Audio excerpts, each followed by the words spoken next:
De joie, l'homme de Dieu.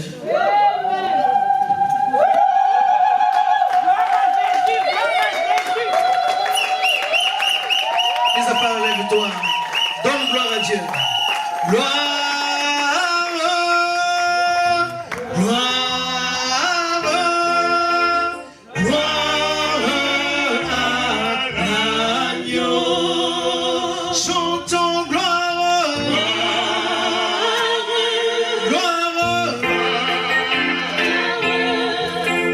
gloire, l'agneau, car il est glorieux et digne de régner. L'agneau est souverain. Nous élèverons nos voix pour l'adorer. L'agneau est souverain. Chantons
garde le silence, alléluia.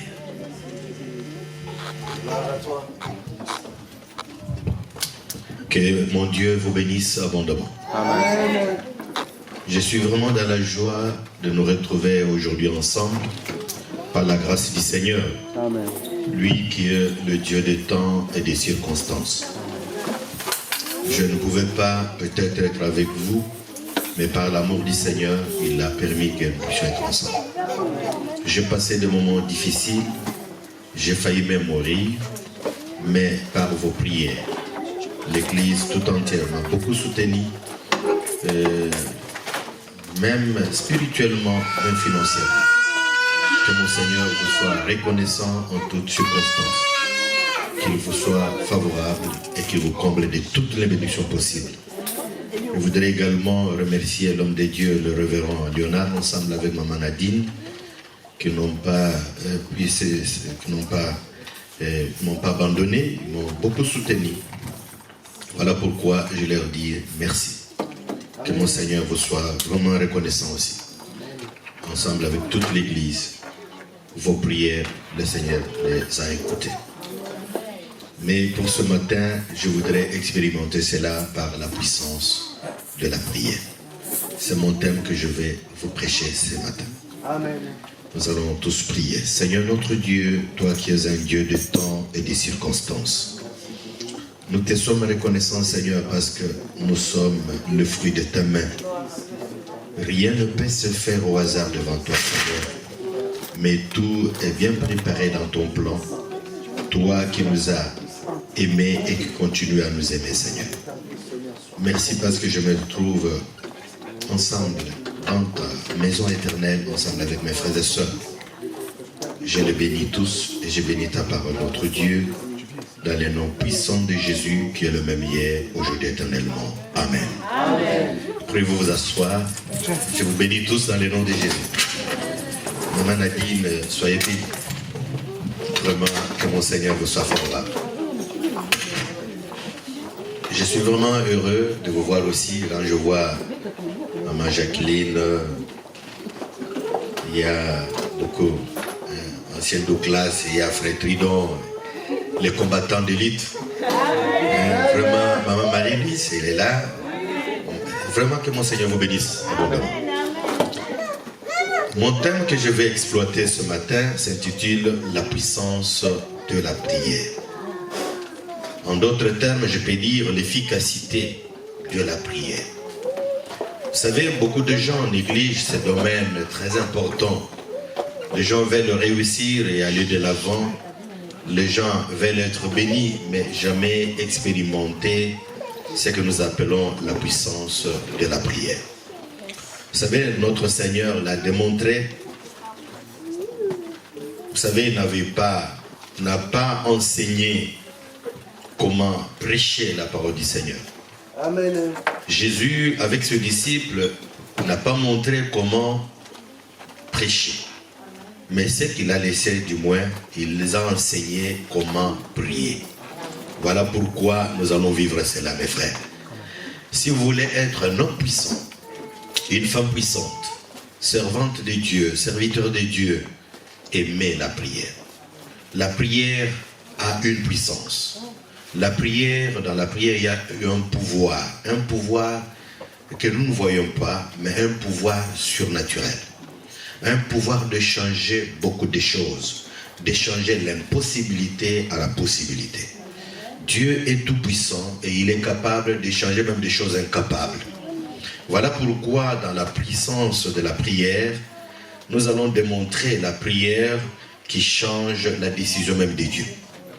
Dieu a pris une décision, mais à travers la prière change tout. Nous allons lire les passages bibliques dans les livres de 1 Samuel chapitre 1er. Je dis bien le livre de Samuel. 1 Samuel chapitre 1er. Je vous prierai de bien vouloir vous tenir debout pour honorer la parole de notre Maître. 1 Samuel chapitre 1er. Nous lisons le verset 5 et après le verset 10 et nous allons terminer par le verset 20. La Bible nous dit ceci.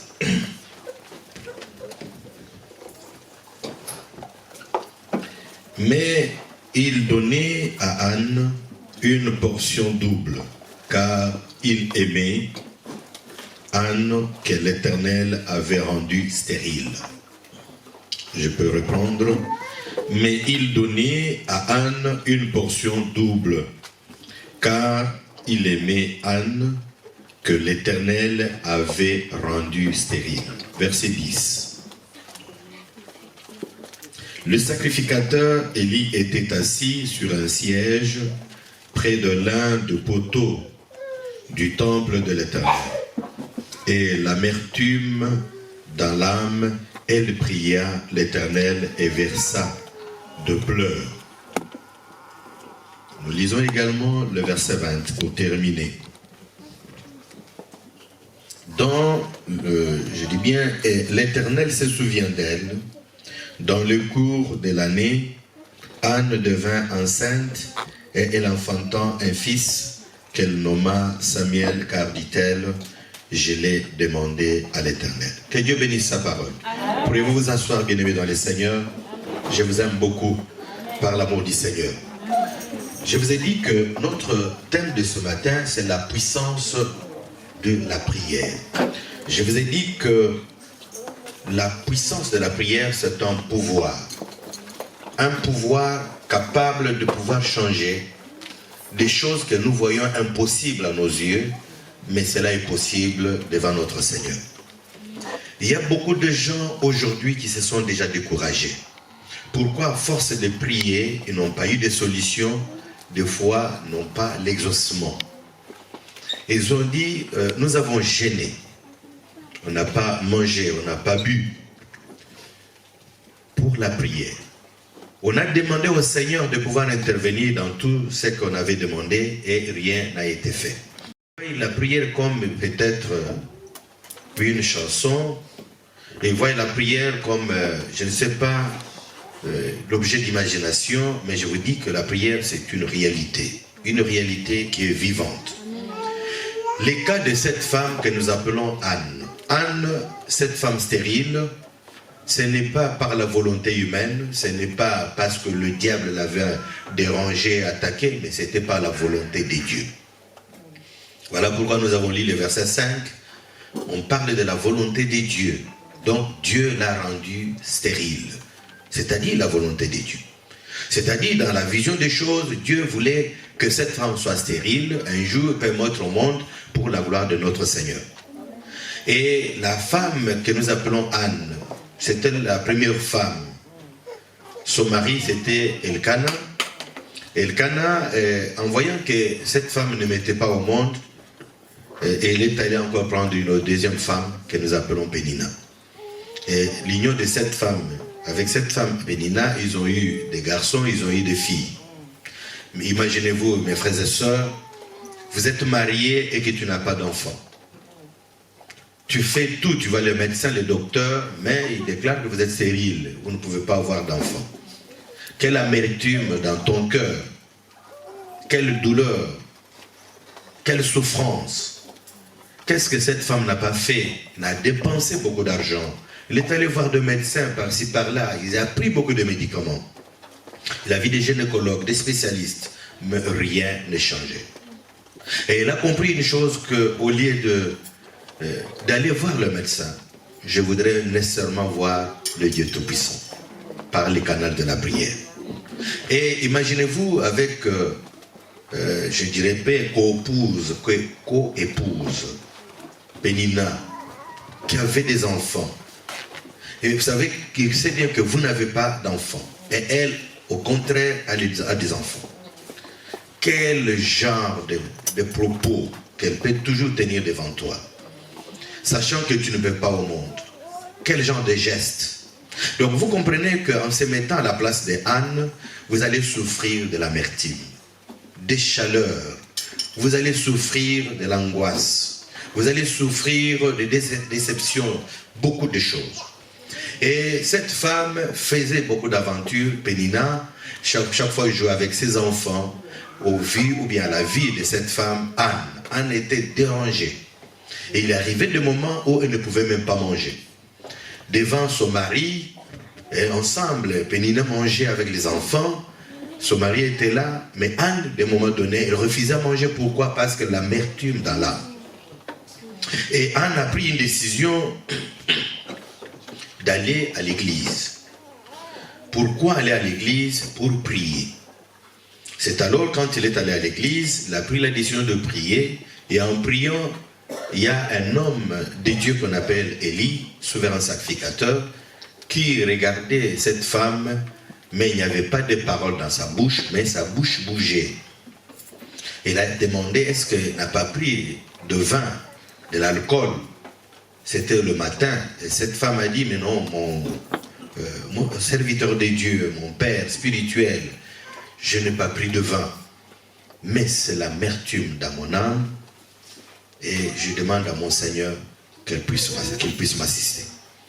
Et l'homme de Dieu lui a dit que le Seigneur vous soit favorable. Et l'homme de Dieu est parti. Et la Bible dit, cette femme, dans des jeûnes prières, les trônes de Dieu a bougé. Et Dieu a exaucé sa prière. Et en rentrant à la maison, la Bible dit, ils se sont réunis avec son mari, et dès le premier jour-là, Dieu Tout-Puissant a exaucé sa prière, et cette femme a conçu. Voilà pourquoi elle a eu un enfant, mais avant d'avoir cet enfant, elle avait fait un vœu à l'Éternel, pour dire, Seigneur, si vous allez m'assister, si vous allez me bénir, en me donnant un fils ou une fille, je vais consacrer cet enfant toute sa vie à toi. Et Dieu a écouté cette prière. Voilà pourquoi le Seigneur l'a visité. Et en ayant cet enfant Samuel, elle a fait au moins pratiquement 2 ou 3 ans, et on l'a mené à l'église. Durant toute sa vie, il restait à l'église, et cet enfant est devenu un grand prophète de Dieu. Amen. Ce n'est pas le moindre, mais un grand prophète. Amen. Qui s'appelle Samuel. Samuel qui veut dire, je l'ai demandé à l'Éternel. Je l'ai demandé à l'Éternel. on demande à l'Éternel par la prière. Écoute, mes frères et sœurs, dans sa vie, dans la vie de cet enfant, de cette femme plutôt, Anne, il a voulu vraiment toucher le cœur de Dieu à travers la prière. Beaucoup de gens sont dans la distraction profonde. Et quand ils prient, c'est comme s'ils se trouvaient devant des personnes. Écoute, notre Dieu, c'est un Dieu qui exauce nos prières. Que Dieu est très, très loin, il est allé en voyage, mais je vous dis que Dieu est avec toi. Dieu est au milieu de nous. Et quand nous le prions de tout cœur, Dieu va exaucer nos prières et nous verrons la manifestation de Dieu. Amen. La manifestation, en principe, c'est l'action que Dieu va porter à notre égard, à travers nos prières. Donc, écoutez, cette femme a beaucoup souffert, mais Dieu l'a visitée au travers de la prière. Vous devez aimer la prière. La prière, c'est une arme très puissante. Combattre, de détruire les ennemis. Capable de combattre le diable, le terrasser. Écoutez, nous avons un seul ennemi qui est principal, c'est le diable. Le diable ne peut pas vous voir être content. Le diable ne peut pas nécessairement accepter de te voir bien habillé, manger, avoir un travail, de voir vraiment vivre dans une vie de confort. Non. Le diable a besoin de nous détruire. Voilà pourquoi il s'appelle l'ennemi. Face au diable, il cherche tout pour vous éliminer. Mais heureusement, Dieu est vivant parce qu'il nous garde, il nous donne la vie au travers de Jésus-Christ notre Seigneur qui a accepté de donner sa vie pour sauver l'humanité tout entière. Mon problème c'est quoi mes frères? Je voudrais, toi qui es déjà découragé dans la prière, toi qui es fatigué, qui n'as plus de force pour prier, je te dis, il y a encore de l'espoir. Amen. Il y a encore de l'espoir. Donc la prière que tu dois faire doit être une prière puissante. Parce que dans la prière, il y a un pouvoir. Pouvoir de dominer et pouvoir de détruire. Détruire quoi? Les œuvres démoniaques, les mauvais esprits, détruire même les œuvres du malin. Voilà pourquoi je t'encourage de ne pas vous décourager, ma soeur. Toi qui es fatigué, affaibli, même quand on parle de la retraite, vous êtes découragé, vous ne voulez plus même entrer dans la retraite. Quand on vous demande de prévenir à la prière, vous dites, mais comment, qu'est-ce que je vais encore prier? Je te dis qu'il y a une puissance, il y a un pouvoir qui est incarné dans la prière. Voilà pourquoi notre Seigneur Jésus-Christ, qu'est-ce qu'il a dit? Il dit, tout ce, quand vous lisez dans le livre de Matthieu, chapitre 21, verset 22, il dit, tout ce que vous demanderez avec foi, en priant, vous le recevrez. Il dit, tout ce que vous demanderez avec foi, en priant, vous le recevrez. Dieu n'est pas comme un homme, frère, pour se faire fatiguer. Ou soit quand nous prions, nous sommes nombreux, il va dire non, je me fatigue, je peux exaucer telle prière, telle prière. Non, écoute, nous sommes au-delà de 7 milliards de personnes dans le monde entier. Mais il faut vous imaginer, il y a plus de 3 milliards de chrétiens. Mais à chaque instant, il y a des gens qui sont à genoux en train de prier et de faire des demandes à l'Éternel. Mais Dieu Tout-Puissant est en train d'exaucer à toutes ces prières-là. C'est pour te dire que Dieu ne se fatigue jamais. Amen. Nous les hommes, nous pouvons nous fatiguer, mais Dieu continue à exaucer nos prières parce qu'il est notre Père. Amen. Il nous aime beaucoup, frère. Et quand il nous donne, il donne des choses meilleures. Amen. Il ne peut pas donner des choses vaines à ses enfants. Mais je voulais vous dire que la prière que tu dois faire, pour qu'elle soit puissante, une prière de foi. Amen. Écoute, la foi, c'est une ferme assurance des choses que l'on espère, une démonstration de celles qu'on ne voit pas. Moi, j'ai eu à comprendre, à expérimenter la puissance des prières. Le moment où je vous dis que j'étais malade, mais avant d'être malade, il y a mon fils de 28 ans. Il est en bonne santé, mais il sentait un peu de malaise. Il est allé voir son ami qui est médecin. Alors, le médecin lui a prescrit un médicament et il fallait le piquer, une piqûre. Au lieu de lui piquer à travers les veines, plutôt à travers le derrière, et il a piqué à travers les veines. Donc, une confusion totale. L'enfant était totalement découragé, plutôt dérangé, et il a failli mourir. Il a fait des heures, moi je ne savais rien, nous étions en prière. J'arrive à la maison vers 20 h, je ne vois plus le garçon. Je demande, non, il est allé voir son ami. Écoute, mes frères et sœurs, je vous dis un témoignage qui est réel. L'enfant souffert à partir de 20h jusqu'à 3h du matin. Et à 3h du matin, l'enfant ne bougeait plus, ne parle plus. Moi, je ne savais rien. Entre-temps, j'avais déclaré une retraite à l'église de maman. Mon épouse, avec quelques filles, mes enfants, ils sont allés à l'église en train de prier. Moi, à la maison aussi, je passais la nuit, mais je ne savais rien qui s'est passé. Écoutez, vers 4h, je vous dis au nom du Seigneur, vers 4h, on m'amène l'enfant qui était déjà mort. J'ai entendu, on est en train de frapper à la grande portail. On a ouvert et on m'amène un enfant qui est cadavre. L'enfant ne parle plus, ne bouge pas, mais tout son corps était tellement froid, comme si quelqu'un qui venait dans la chambre froide, de la chambre froide. Je regarde l'enfant, ne bougeait pas, ne parlait pas. J'ai dit, qu'est-ce qui ne va pas? Je commençais à prier, je vous dis au nom du Seigneur. Je priais, j'ai dit, Seigneur, ne m'abandonne pas. Perdre un grand garçon de 28 ans, et ce n'est pas facile. J'ai commencé à prier de 4h30 jusqu'à 6h, l'enfant ne revenait plus. J'ai pris de l'eau. Je commençais à prier de l'eau. J'ai dit, Seigneur, cette eau va te transformer en ton sang. Et j'ai commencé à laver le visage de l'enfant. L'enfant ne bougeait pas. Et j'ai dit, tu ne mourras pas. Même si tu es mort, mais tu dois revenir à la vie. Parce qu'il y a quelqu'un qui a accepté de mourir à ta place. Jésus ne nous abandonnera jamais. Tu étais mort de l'autre côté, mais comme tu es entré dans ma maison, tu ne mourras plus. Tu dois rentrer. Je parlais à l'enfant. Et je l'ai transporté, je l'ai mis dans la voiture. Alors, je me dirigeais vers l'église. J'ai dit, mais comment expliquer à la femme, à mon épouse, en voyant l'enfant comme ça, elle risque de rendre là, de tomber, de piquer la crise. Je vis une soeur qui est aussi médecin, je dis, elle est entrée dans la voiture. Quand elle rentre, il avait l'enfant méconnaissable. Et comme il est médecin, il a dit, bon, l'enfant n'est plus. On l'a mené dans les centres de santé, on a testé la tension en dessous des 0. Vous savez, ici, quand on voit telle tension en dessous des 0, c'est tout. Même si c'est 0, c'est-à-dire l'enfant ne plus. Et quand tu l'as vu sur le plan médical, il m'a regardé, je lui ai dit, faites ton travail, moi je fais aussi le mien. Le mien, c'était en train de prier pour l'enfant. Il est sorti, ils sont réunis avec beaucoup de médecins, quelques médecins, un nombre de 5 ou 5. Et en regardant, mais comment me dire maintenant que l'enfant est déjà mort? Alors, moi, j'ai resté devant mon enfant, parce qu'on l'a étalé là-bas, moi, j'ai saisi sa tête. J'ai dit, mon fils, Jérémie, tu es serviteur de Dieu. Tu sers le Seigneur au service d'intendance. Maintenant, toi, tu veux mourir.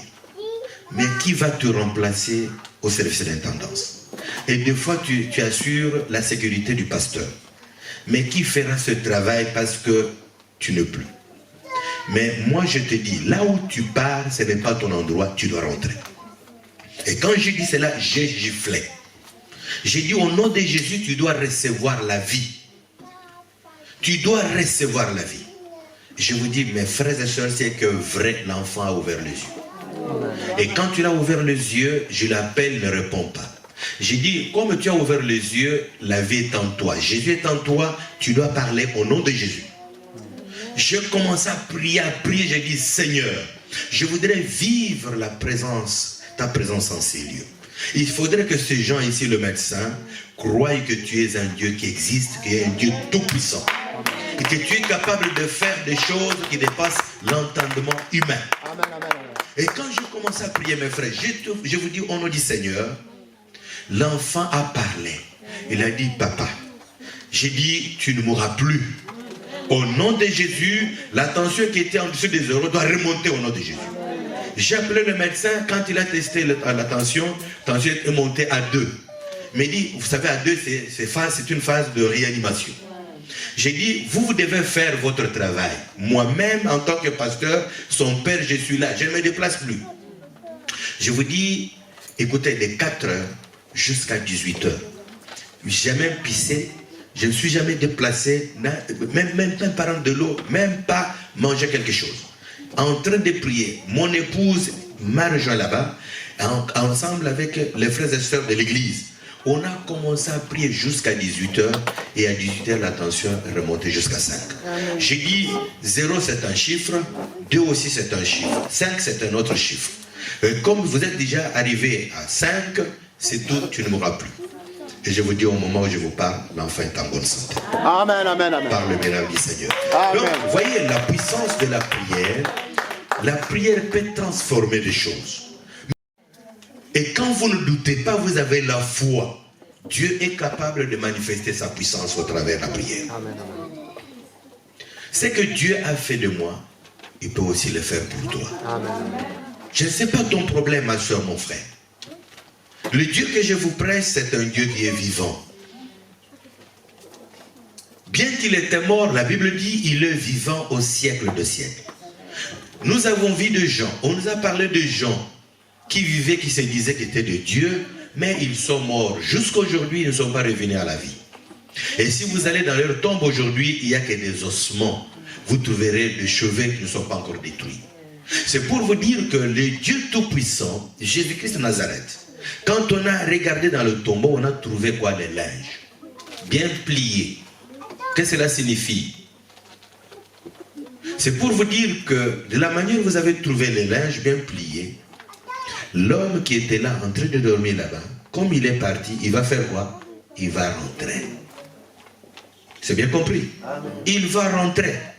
C'est comme un Français qui se respecte. Un Français qui se respecte, il vous donne à manger à la maison.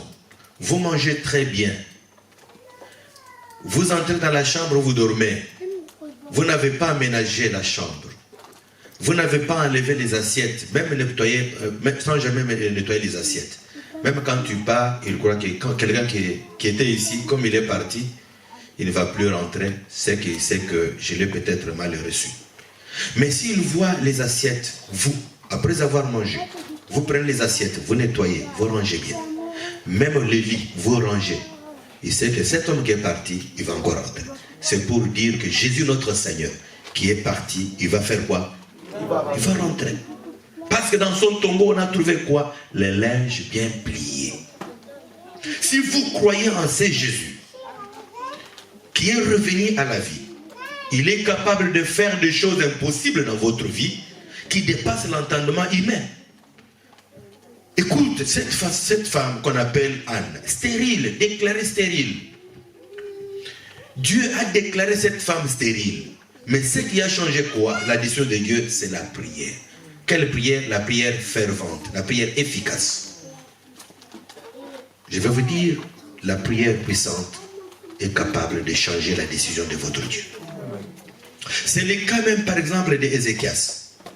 Ézéchias comme roi, écoutez, cet homme, Dieu a envoyé un message au travers un prophète pour lui dire que cet homme doit mourir. Là, vous pouvez lire dans le livre de 2 Rois, chapitre 20, en commençant par le premier verset au verset 6.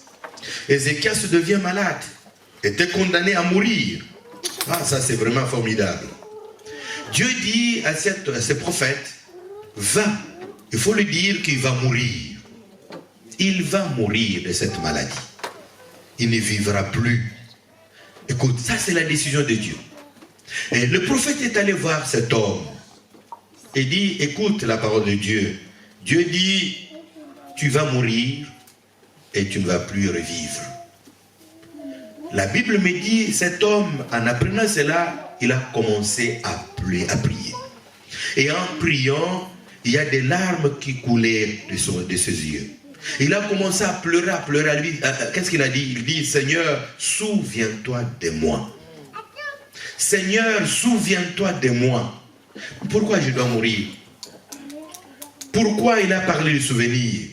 Parce qu'il faisait des bonnes œuvres. Même pour l'église du Seigneur, même pour les serviteurs de Dieu.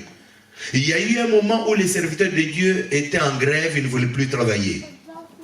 Mais qui a fait que ces gens-là puissent travailler? C'était Ézéchias. Il a demandé à l'église de pouvoir amener des dîmes, de pouvoir amener des offrandes dans la maison du trésor. pour remettre les serviteurs de Dieu au travail. Alors, voilà de telles œuvres, ça ne peut pas passer inaperçu. Et quand cet homme a commencé à pleurer, tout en priant, la Bible me dit, le serviteur de Dieu, le prophète, sortait déjà de la cour, mais arrivé juste au milieu de la cour, Dieu Tout-Puissant, là où il est dans son trône, l'a adressé encore un deuxième message. Pour lui dire, tu dois rentrer pour dire à cet homme, Ézéchias, il ne va plus mourir. Je lui ajoute encore 15 ans. Amen. Vous voyez comment c'est des prières, de telles prières, changent, transforment même la décision de Dieu. Écoute, quand Dieu prend la décision, qui peut changer? Ce n'est pas comme un homme, mes frères. Le président de la République peut faire un décret, peut décider autrement. Mais après quelques jours, après quelques années, il peut annuler, il peut changer. Peut-être au niveau des Sénats, au niveau peut-être de l'Assemblée nationale, on peut décider de pouvoir changer. Mais quand Dieu décide pour votre vie, qui est en mesure de changer? Personne. Des fois, on est condamné par des maladies. On est condamné par les gens de ce monde. Que toi, tu ne vas plus te marier. Que toi, tu ne te marieras jamais. Que toi, tu ne te verras jamais l'emploi. Toi, tu ne peux pas être content dans la vie. Ça, c'est leur décision. Mais Dieu est capable de changer leur décision. À travers la prière, Dieu peut transformer des choses. Écoute, ça c'est le premier témoignage que je vous ai donné. Dans ma famille, il y a une nièce qui est arrivée, un enfant de 18 ans. C'est arrivé l'année passée ici, au mois de novembre. Écoute, mes frères et sœurs, ce que je vous dis, c'est réel. J'ai même des photos, plutôt des films, je pourrais même montrer au pasteur, votre pasteur. Écoute, ce que je fais, c'est quoi? J'étais à l'extérieur, je voudrais sortir avec ma voiture. Mais qu'est-ce qui est arrivé, mes frères et sœurs? Il y a mon épouse qui me dit que mais l'enfant, il n'est pas bien. Je dis, qu'est-ce qui ne va pas? Oh, elle a la fièvre. J'ai dit qu'elle vienne. Je commence à prier. J'ai dit, mais tu peux prendre du thé. Elle peut prendre les médicaments. Elle dit, j'ai pris les médicaments, mais il n'y a rien de changement. Écoute, cet ange a été arrêté par l'empire Mers et de Mers, qui représente le royaume du diable. C'est ainsi que Daniel a continué le deuxième jour, troisième jour, et arrivé au 21e jour, Dieu a dépêché un ange Gabriel, et qui est descendu pour prendre la parole, plutôt la réponse, et remettre à Daniel. Et quand il est arrivé, qu'est-ce qu'il a dit? Daniel, serviteur de Dieu, dès le premier jour, ta prière a été exaucée, entendue par Dieu. Mais si vous voyez que la réponse traînait, c'est parce qu'il y a eu un problème au ciel. C'est-à-dire, le problème quand tu pries, si tu n'as pas l'exaucement, il y a un problème que tu dois comprendre.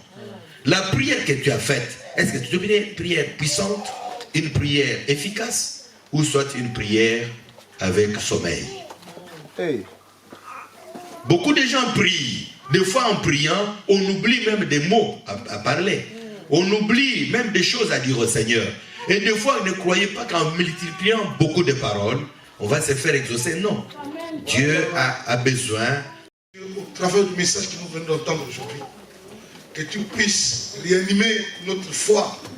Nous voulons, notre Dieu, obtenir des promesses que tu nous avais promis. Nous voulons atteindre nos objectifs, Seigneur.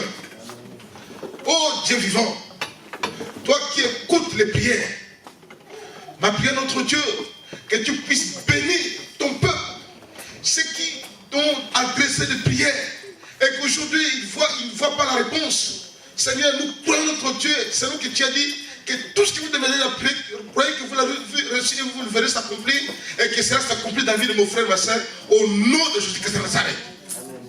Dieu vivant, bénis ton serviteur qui nous a apporté ce message. Seigneur, tu nous as encore donné l'espérance de croire que cela est possible. Cela est possible. Cela est possible, oh Dieu. Car tu es un Dieu qui a formé des projets pour nous, projets de bonheur et non de malheur, afin de nous donner de la vie, de l'avenir et de l'espérance. C'est nous croyons au travers de cette parole, tu nous as nourris, et en sortant de ces lieux, nous serons vraiment réconfortés et nous obtiendrons nos réponses, notre Dieu, au travers du message que tu nous as parlé aujourd'hui. Nous bénissons. bénissons ces jours. Nous te confions toutes nos vies. Au nom de Jésus-Christ, notre Seigneur sauvetant aussi prié. Merci Seigneur Jésus-Christ. Amen. Amen. Gloire soit rendue à Dieu. Nous allons nous lever, nous allons bénir Dieu. Amen.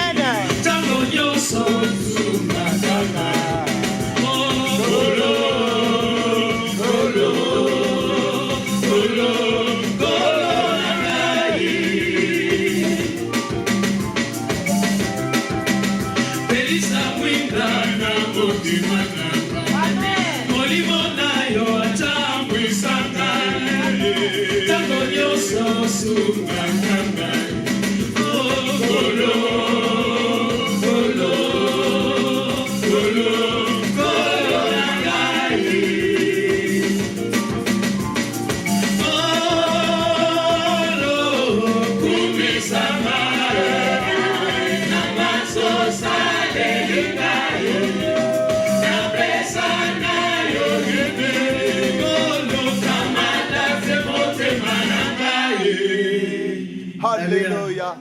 N'arrêtez pas, nous allons maintenant bénir l'homme de Dieu. Bénissons maintenant l'homme de Dieu.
Zola,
Alléluia.